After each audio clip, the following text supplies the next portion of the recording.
बच्चों, क्या आपने कभी सोचा है कि आपके एक फैसले से कितनी जिंदगियां प्रभावित हो सकती हैं?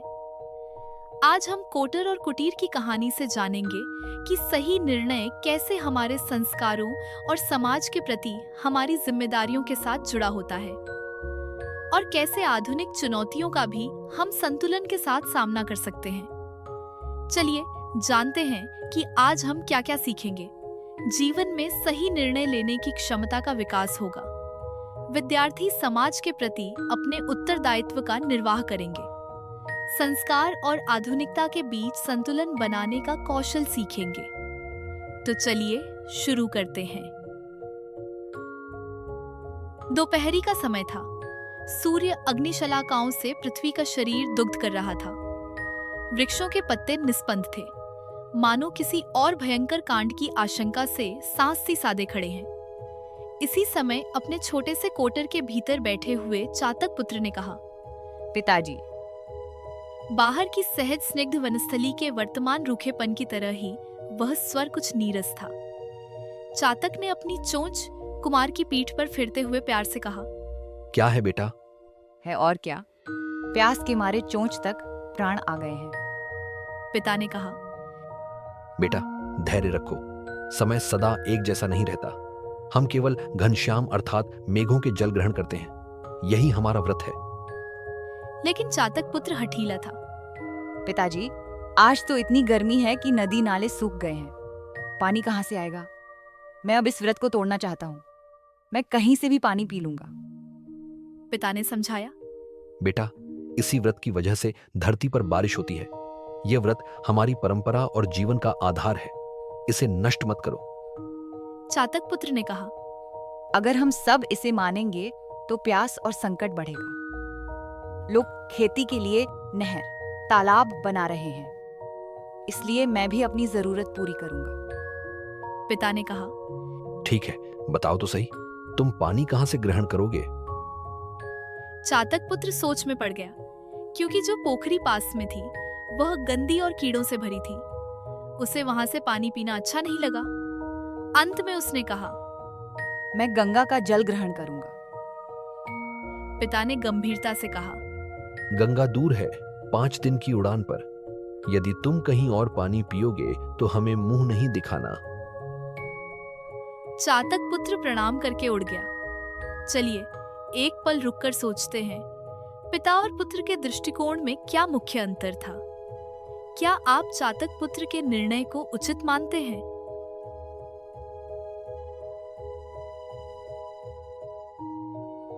दूसरी ओर एक गांव में बुद्धन नाम के वृद्ध आदमी का कच्चा खपरेल का घर था, जहां वह अपने ईमानदार और संस्कारी बेटा गोकुल के साथ रहता था। घर के सामने आंगन और आंगन के बीच में एक नीम का पेड़ था, जिस पर चातक पुत्र विश्राम करने के लिए बैठ गया। गोकुल रोज काम पर जाता और शाम तक लौटता। एक दिन किवाड़ खुलने की आवाज सुनकर वह चौंका। उसने कहा, कौन?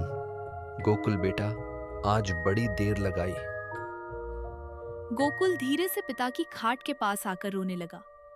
बुद्धन ने घबराकर पूछा, क्या हुआ बेटा, क्या हुआ?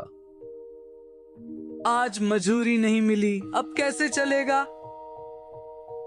एक दिन काम से लौटते हुए रास्ते में उसने एक भारी बटुआ देखा। उसने सोचा कि क्या इसे खोलकर पैसे ले लूं, लेकिन अपने पिता के संस्कारों को याद करते हुए उसने बटुआ उसी के असली मालिक को लौटाने का निर्णय लिया। गोकुल ने बटुआ महते नाम के व्यक्ति को वापस किया, जो उसका मालिक था।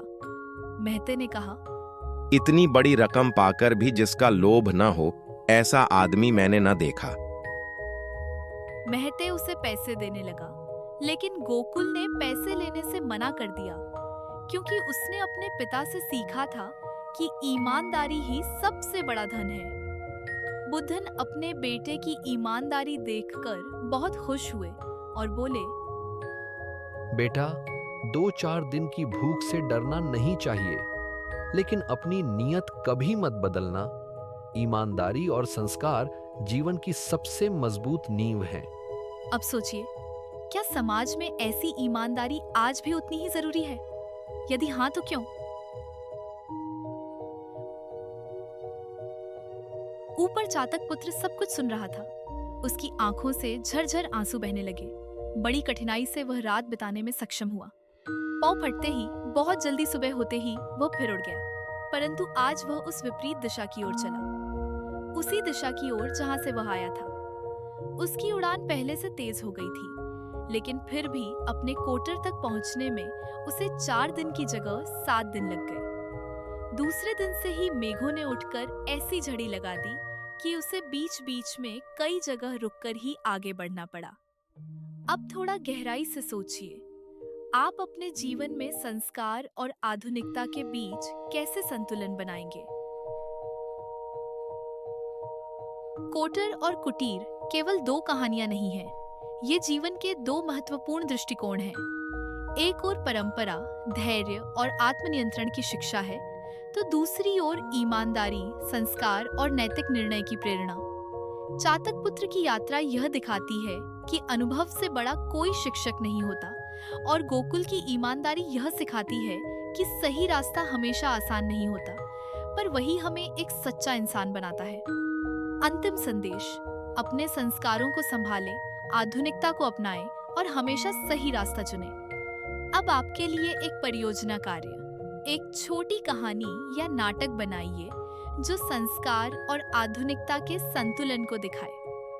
हम अगली बार मिलेंगे एक नई सीख, एक नई सोच और प्रेरणा के साथ। तब तक के लिए धन्यवाद।